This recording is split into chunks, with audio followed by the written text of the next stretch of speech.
जय श्री कृष्ण दोस्तों, हर हर महादेव। मेरे चैनल में आप सभी का स्वागत है।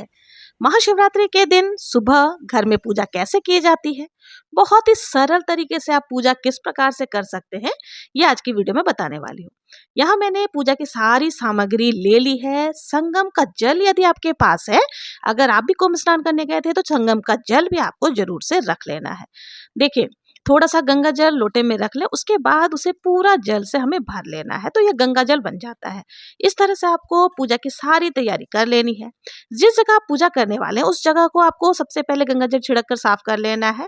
अब हमें थोड़ा सा हल्दी के और गोबर के छींटे लगा देने हैं। देखिए, आजकल सबके मार्बल के या टाइलों के फर्श होते हैं, तो नीपना पॉसिबल नहीं है, तो आप अगर हल्दी से और गोबर से छींटे भी लगा लेते हैं ना, तो बहुत ही शुद्ध हो जाता है। उसके बाद हमें एक पाटा बिछा लेना है। पाटे के ऊपर पीला या सफेद रंग का वस्त्र बिछा लिया, उसके ऊपर आपको शिव परिवार की मूर्ति, प्रतिमा जो भी आपके पास है उनको विराजमान कर लेना है, क्योंकि आज के दिन पूरे शिव परिवार की पूजा करने का विधान है। इसके साथ ही अगर आपके घर में शिवलिंग है तो आप शिवलिंग को भी विराजमान कर लें। अब देखिए, अगर आपके पास में कोई पीतल का, तांबे का पात्र हो या चांदी का पात्र हो, तो उसके ऊपर भी करे पूजा तो बहुत ही अच्छा है। लेकिन जब भी आप शिवलिंग को विराजमान करेंगे तो कभी आपको डायरेक्ट पाटे पर नहीं करना है या फिर थाली में नहीं करना है, आपको बेलपत्र के ऊपर ही शिवलिंग को विराजमान करना है। तो अगर आपके पास मान लीजिए शिवलिंग नहीं है, तो आप सुबह के समय ना पार्थिव शिवलिंग यानी मिट्टी से शिवलिंग बना करके भी पूजा कर सकते हैं। तो मेरे पास ये शिवलिंग है, इसलिए मैंने इनको यहाँ पे विराजमान कर लिया है। सर्वप्रथम गणेश जी की पूजा करेंगे। जो हमने तस्वीर ली उसमें गणेश जी भी विराजमान है, तो हम यहाँ पर सभी को भावपूर्ण स्नान करा देंगे, क्योंकि तस्वीर में गणेश जी है, तो जल के छींटे लगा करके हमें यहाँ पर भावपूर्ण स्नान सभी को करा लेना है। और शिव जी का अभिषेक हम बाद में करेंगे। इसके बाद हमें देखिए एक देसी घी का दीपक प्रज्वलित कर लेना है। आप चाहें तो आज के दिन अखंड दीपक भी प्रज्वलित कर सकते हैं, बहुत ही अच्छा होता है, उसके बहुत सारे फायदे होते हैं। और जब आप अखंड दीपक प्रज्वलित करेंगे तो उसको सुबह के समय में आपको प्रज्वलित करना चाहिए, और फिर उसको पूरे रात्रि आपको प्रज्वलित करके ही रखना है। तो मैंने भी यहाँ पर दीपक प्रज्वलित कर लिया है। दीपक को प्रज्वलित करते समय भगवान शिव, पार्वती और अपने घर के पितरों का ध्यान आपको जरूर से करना है। उसके बाद हमें अब यहाँ पर पूजन शुरू करनी है। तो देखिए, शिव जी का अब हम अभिषेक करेंगे। तो अभिषेक करने के लिए जो हमने संगम का जल लिया था, यानी कि कुंभ स्नान से जो हम संगम का जल लेकर के आए थे, उसमें आप चाहें तो देखिए और भी अगर दूसरी नदियों का भी ऐसे ही त्रिवेणी का जल उसमें है, और भी अगर आपके पास कोई अलग स्थान का जल हो तो उसको भी आप मिश्रित कर सकते हैं। फिर इससे हमें अभिषेक करना है। तो सबसे पहले हम जल से अभिषेक करेंगे। आप इस बात का ध्यान रखें कि जल की जो धार है ना, वो बिल्कुल एक धार से ही बहनी चाहिए। इसके लिए देखिए रामजरा आता है या चोंच वाले कोई भी पात्र आते हैं, उससे आप जल चढ़ा सकते हैं, बहुत ही अच्छा रहता है। इसके साथ ही देखिए पंचामृत से या कच्चे दूध को भी आपको अभिषेक करना है। तो पंचामृत के लिए आपको दूध, दही, घी, शक्कर और शहद मिला करके पंचामृत बना लेना, उससे अभिषेक करना है, और फिर वापस से एक बार जल से अभिषेक कर लेना है। यानी कि पहले जल से, फिर दूध से और फिर जल से। इस प्रकार से हम अभिषेक कर लेंगे। अभिषेक करने के बाद देखिए आपको जो है ना वस्त्र समर्पित करनी है। तो आपके पास अगर जनेऊ है तो आप जनेऊ समर्पित कर सकते हैं, नहीं तो कलावा को ही 7 बार लपेट करके जनेऊ की भावना से, वस्त्र की भावना से हम यहाँ पर समर्पित कर देंगे। तो यहाँ शिवलिंग पर भी हमें जनेऊ समर्पित कर देनी है, या फिर जो वस्त्र है कलावा समर्पित कर देंगे। भगवान शिव को, माता पार्वती को हम चुंदरी चढ़ा देंगे। अगर चुंदरी आपके पास है, देखिए लाल रंग की चुंदरी चढ़ाए बहुत ही अच्छा होता है शिवरात्रि के दिन में। तो यहाँ पर हम माता पार्वती को चुंदरी समर्पित कर देंगे, और गणेश जी आदि जितने भी देवी देवता विद्यमान है सभी को हम कलावा समर्पित कर देंगे। तो वस्त्र समर्पित करने के बाद हम सभी को आप प्रेम पूर्वक तिलक लगाएंगे। तो देखिए, जो गणेश जी को, माता पार्वती को इस दिन रोली हल्दी से तिलक लगाया जाता है, और शिव जी को जो है ना हम भस्म से, चंदन से तिलक लगाएंगे। तो इस प्रकार से हम सभी को तिलक लगा देंगे, और गुलाल आदि जो भी अबीर आदि है वो सब भी आपको शिव जी को समर्पित कर देना है। इन सब के साथ ही देखिए आपको साबत अक्षत, यानी कि जो बिना टूटे हुए चावल होते हैं ना, वो शिव जी के ऊपर आप जरूर से समर्पित करें। आपकी जो भी विशेष मनोकामना है वो बहुत ही शीघ्र पूरी हो जाती है। इसके साथ ही शिव जी के पसंदीदा बेलपत्र, बेलपत्र के बिना बोलते हैं ऐसे पूजा जो शिव जी को जो है ना, बेलपत्र अति प्रिय होता है। तो आप कोशिश करें बेलपत्र पहले से ही मंगा करके रख ले, क्योंकि शिवरात्रि के दिन बेलपत्र नहीं तोड़ा जाता है। और बेलपत्र को कभी भी कोरा ना चढ़ाएं, उसके ऊपर आप जरूर से चंदन या फिर शहद, कोई मनोकामना आपकी है तो शहद लगा करके भी समर्पित कर सकते हैं। और बेलपत्र का चिकना वाला भाग शिवलिंग पर स्पर्श होना चाहिए। इस प्रकार से आपको बेलपत्र चढ़ाना है। अब 5, 7, 9, 11, 21, 108 जितनी भी संख्या में बेलपत्र आप जरूर से समर्पित करें। इसके साथ ही शिव जी के पसंदीदा वस्तु जैसे धतूरा हो गए, गए, भांग हो गए, शमी के पत्र हो गए, ये सारी चीज़ें भी आप समर्पित कर सकते हैं।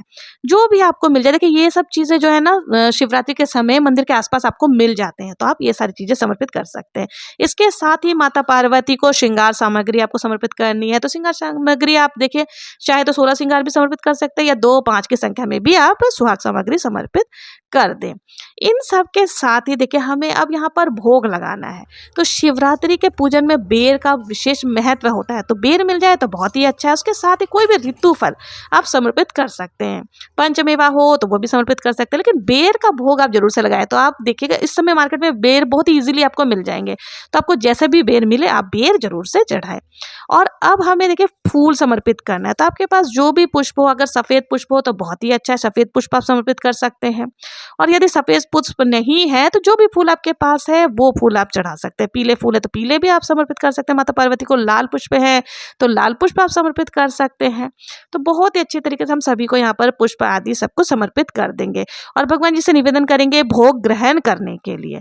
अब हमें देखिए कथा सुननी है, या फिर आप शिवरात्रि के दिन शिव चालीसा, शिव महापुराण का पाठ आदि भी कर सकते हैं। अगर आप पाठ वगैरह नहीं करते हैं तो ओम नमः शिवाय का जाप कर सकते हैं, और उसके बाद हमें देखिए ओम नमः शिवाय का उच्चारण करके जो भी फूल आदि अक्षत आदि है उनको समर्पित कर देना है।